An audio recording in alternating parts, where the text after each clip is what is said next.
Vous avez été des milliers à suivre mon immersion avec les pompiers de Taïwan, et je vous en remercie. Mes amis pompiers ont même eu la tendresse de m'accompagner à la gare. Vous allez me manquer les gars. Une page se tourne, et à moi d'écrire la suite de mon histoire.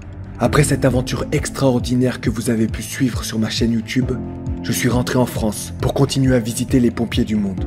Je passe d'un univers à l'autre, mais toujours animé de la même passion. Tous les étés se déroule le Tour de France, une compétition cycliste mondialement connue qui fait, comme son nom l'indique, le Tour de France.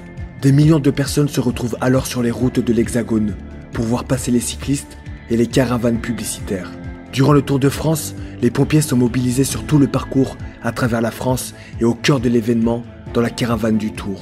Aujourd'hui, je vous présente les pompiers du Tour de France, en compagnie d'Eric, le chef de la caravane des pompiers.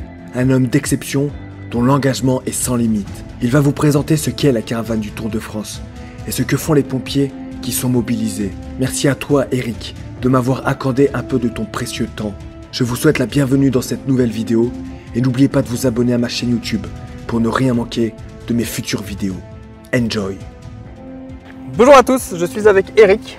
Eric, qui est donc le chef de la caravane des sapeurs-pompiers de France. Tout à fait. Donc le chef de la caravane des sapeurs-pompiers de France. Oui. Donc c'est toi qui gères un peu la sécurité, la com et tout ça.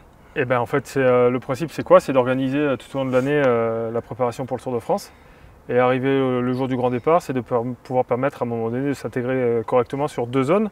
La première, c'est effectivement la plus visible, c'est la caravane du Tour de France. Parmi les 100 autres véhicules qui sont actuellement sur le Tour de France. D'habitude, c'est vrai qu'en dehors de la crise Covid qui est venue un petit peu toucher cette grande épreuve, on était à plus de 150 véhicules. Néanmoins, aujourd'hui, on fait partie évidemment des grandes marques qui sont présentes. Oui, on dit marque, on n'a pas peur de le dire, parce qu'aujourd'hui, il y a besoin d'avoir une représentation de l'image des sapeurs-pompiers.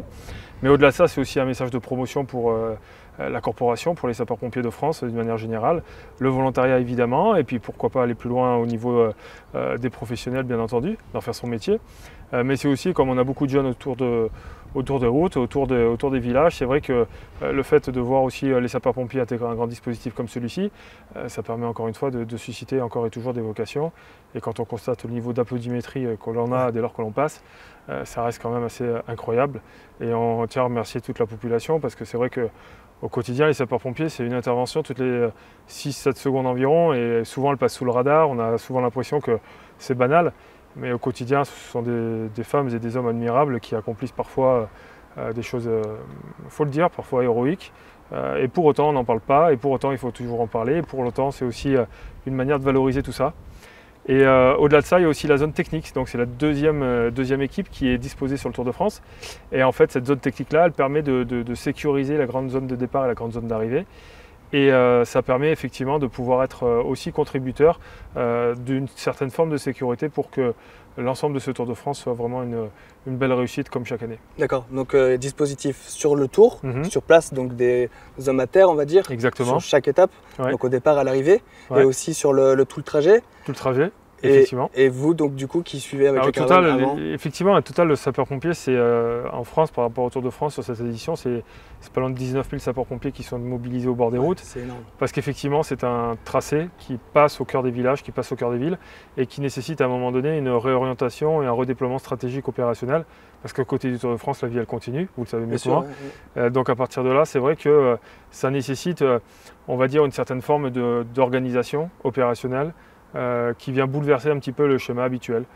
Donc pour autant, les sapeurs-pompiers sont mobilisés, comme vous le voyez, sur le bord des routes. On les voit de part et d'autre des routes. Quand il s'agit aujourd'hui de conserver ce maillage territorial qui est fort, il faut s'adapter à ce grand événement. Et c'est, je pense, un plaisir pour tout le monde. Parce que quand on a le Tour de France qui passe dans les territoires, c'est participer à la fois à une grande fête, mais c'est aussi à un moment donné pouvoir permettre de démontrer une fois de plus que l'ensemble des sapeurs-pompiers sont adapté et adaptable à tout point de vue et à tout sens. Et encore plus en période de Covid, parce que Exactement. vous êtes aussi là Exactement. pour cet événement. Et du coup, toi, ça fait combien de Tours de France que tu fais? J'en suis à mon 7e. 7e Tour de France. Donc 7e sur voilà, les 3 semaines de course. Donc ça veut dire que voilà, il y a effectivement une certaine habitude, mais pour autant c'est extrêmement important à deux titres. C'est déjà d'une part de connaître tous les dangers du Tour de France parce qu'on est dans une caravane. Même si on roule à 30, 40, 50 km/h, vous avez quand même des millions de spectateurs au bord des routes. et il faut être vigilant en permanence. Et à chaque fois, on ne peut pas se permettre de mettre un chef caravane qui soit nouveau chaque année, parce qu'il y a des règles. Et ASO, Armoury Sport Organisation, qui est donc gestionnaire organisateur du Tour de France, c'est de quoi il parle quand il parle de sécurité, parce que l'objectif numéro 1 dans la caravane et aussi pour la course, parce qu'avec le nombre de véhicules et aussi le nombre de foules de personnes qui sont au bord des routes pour applaudir les cyclistes et aussi la caravane, il faut qu'au niveau de la sécurité tout soit optimum. Donc rien n'est laissé au hasard, on a des protocoles aujourd'hui sanitaires qui sont venus renforcer au regard de la crise Covid. On est vraiment dans une bulle sanitaire assez importante. Derrière ça, il y a aussi le fait qu'on est systématiquement en début de Tour de France formé. On est rappelé et sensibilisé à nouveau sur le comportement sur la route. Donc voilà, on a des tests au quotidien, on est en collaboration justement avec les services de prévention de ASO, mais aussi avec la gendarmerie. On se soumet comme les autres à des contrôles inopinés d'alcoolémie tous les matins pour vous montrer le niveau, et à des contrôles de vitesse aussi, parce que rien n'est fait par hasard, tout est régulé. Et on doit se soumettre à un moment donné aussi bien aux ordres de l'organisation comme aux ordres de code de la route, qui est toujours en vigueur pour nous quand il s'agit aussi d'être dans la caravane du Tour de France. Ouais, c'est vraiment un dispositif énorme. Et j'ai vu même au niveau du timing, vous êtes... Alors, on essaie d'être le plus près possible de ce qui est marqué sur les roadbooks pour que... c'est impressionnant. Déjà d'une part, c'est important pour que la course derrière puisse se dérouler tranquillement.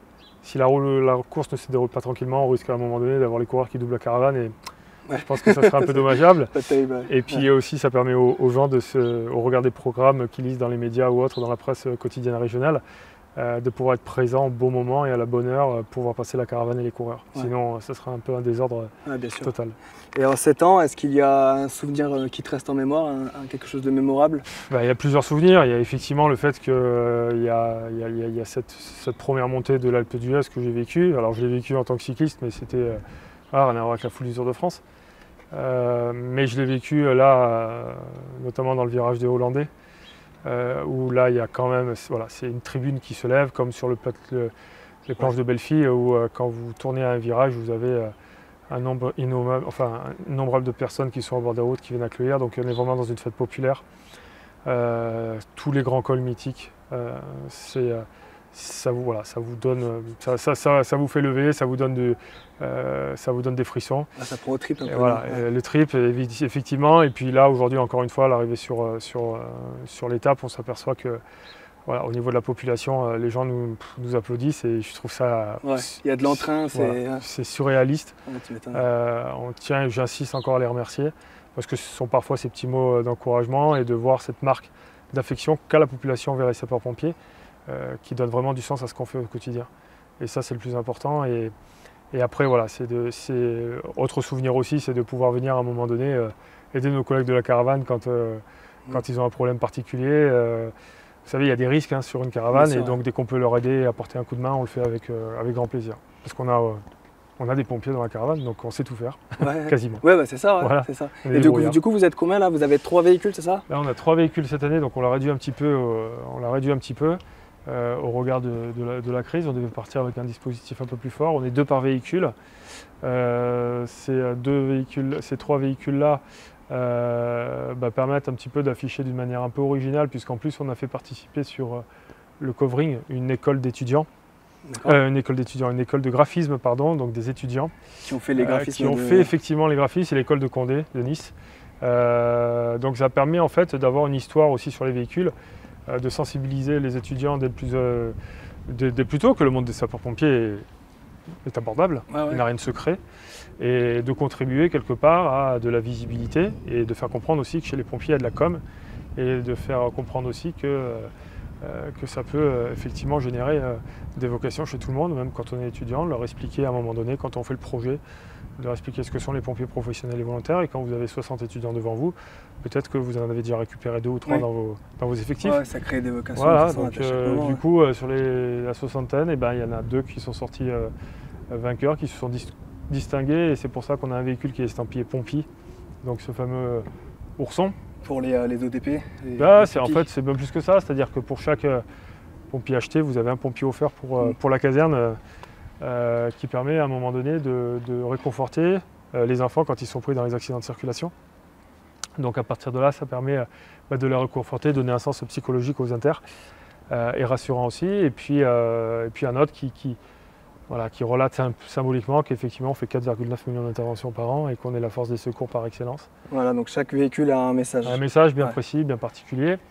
Et on s'est permis même de se rendre encore un peu plus visible. C'est, est-ce qu'on pourrait dire presque une fantaisie, mais cette fameuse roue, elle a du succès sur le Tour de France. On peut la faire tourner là. Oui, vous pouvez la faire J'ai tourner. vu qu'elle tournait. L'idée, c'est grâce à MSA Gallet en fait, qu'on a pu à un moment donné construire cette roue, donc la roue, voilà, qui symbolise le vélo évidemment, et puis derrière, voilà, l'ensemble des casques bleu, blanc, rouge qui caractérisent. Avec les nouveaux casques. Voilà, avec les derniers casques F1, dont on fête les 35 ans cette année. Donc du coup, ça veut dire que voilà, derrière, il y a tout un sens. On va d'ailleurs visiter l'usine incessamment sous peu, puisqu'on passe pas loin de chez eux. Donc, dans l'Ain, ouais. Voilà, donc à partir de là, on va... Voilà, c'est quelque chose de très symbolique pour nous, hein, c'est ce qui protège l'ensemble des pompiers. Et c'est aussi une belle marque de reconnaissance pour que les gens du bord de la route nous voient de très loin. Oui, bah là, on ne peut pas vous louper. Là, non, il est difficile de se faire aussi une place, hein, parce que vous avez d'autres caravanes à côté qui sont extrêmement visibles. Ouais, j'ai vu Nous, on n'est pas dans le même schéma, mais un peu plus discret, mais vous êtes là. Voilà, on n'est pas dans le même schéma, mais disons qu'on est, on est présent parce que c'est important. Et tu parlais de roadbook, tu peux nous en montrer un? Ouais, un roadbook, je vous en montre un de suite. C'est ce que nous donne ASO en début de Tour de France chaque année. Et donc, j'en ai deux en fait. J'en ai deux qui sont extrêmement importants. Chaque matin, il y a un briefing. Donc, il faut savoir que quand on est sur le départ de la caravane du Tour de France, tous les matins, on a un briefing sur l'étape qui va arriver. Donc, comment ça se présente? C'est tout simple, hein. C'est un document qui détaille l'ensemble des étapes. Chaque étape est méticuleusement détaillée, avec les itinéraires courses, avec les cols et les côtes. Vous avez toutes les consignes qui sont à l'intérieur. Les précisions avec un zoom particulier pour le dernier kilomètre de l'étape qui est extrêmement important aussi. Et derrière, vous avez effectivement des horaires. Donc le PPO, c'est ce qu'on appelle un point de passage obligatoire.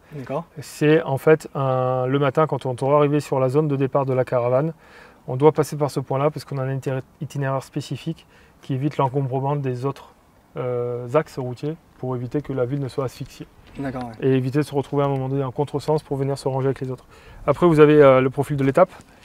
Donc le profil de l'étape que tout le monde voit un petit peu à la télé aussi, avec la catégorie d'école, avec les zones de sprint. Donc c'est vrai que c'est un aspect aussi course, parce que voilà, le vélo ça reste aussi une course, hein, c'est pas que la caravane.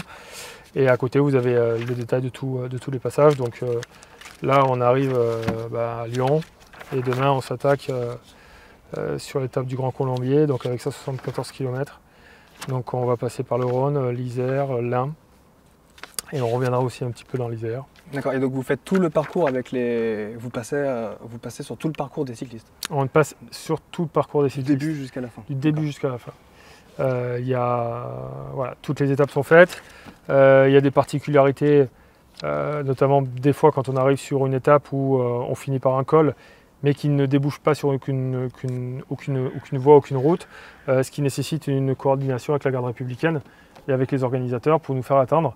Et qu'à partir du moment où le dernier coureur est passé, à ce moment-là, on renquille derrière sur la course et on redescend par là où on est monté, ce qui est assez exceptionnel. Et on est encadré par la garde républicaine jusqu'en bas pour éviter à la fois les accidents et puis de nous permettre de rester cohérent pour que chaque marque puisse regagner sa zone de sommeil. Et donc du coup, zone de sommeil, où est-ce que vous dormez?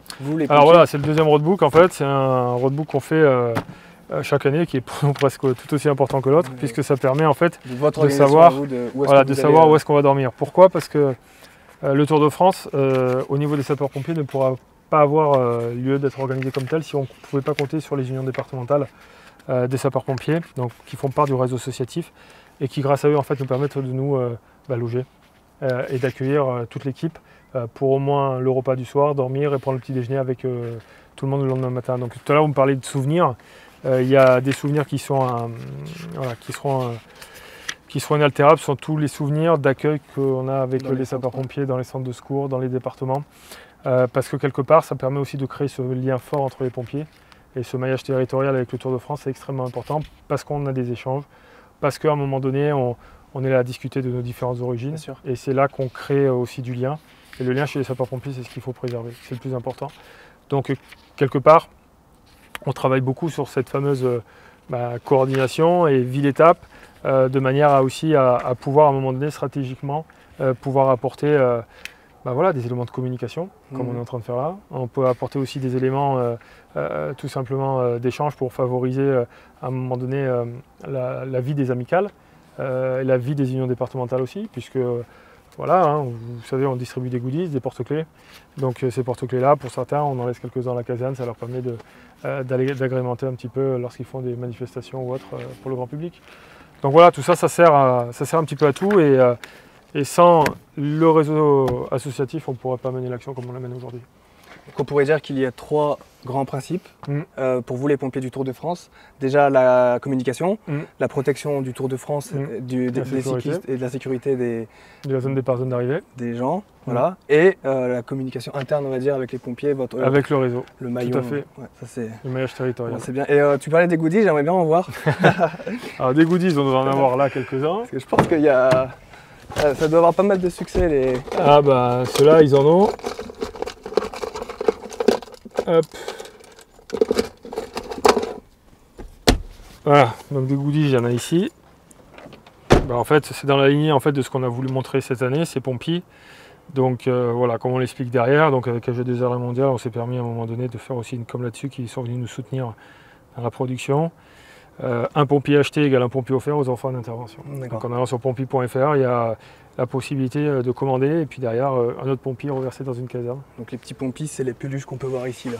C'est exactement celui-là qui est masqué compte tenu du contexte, mais qui est là, qui est bien présent. Voilà, qu'on peut voir aussi ici sur le véhicule. Exactement. Ok, parfait. Écoute, je vais te laisser parce que tu dois être fatigué là parce que ça fait... On a besoin de prendre une douche, donc en tout cas je te remercie, ça fait plaisir de t'avoir rencontré. À moi aussi, et puis continuez ton bien. Périple, toi. Ouais, on se revoit à Paris certainement. Avec plaisir. Bientôt pour d'autres projets d'aventure et de communication. On en aura plein d'autres.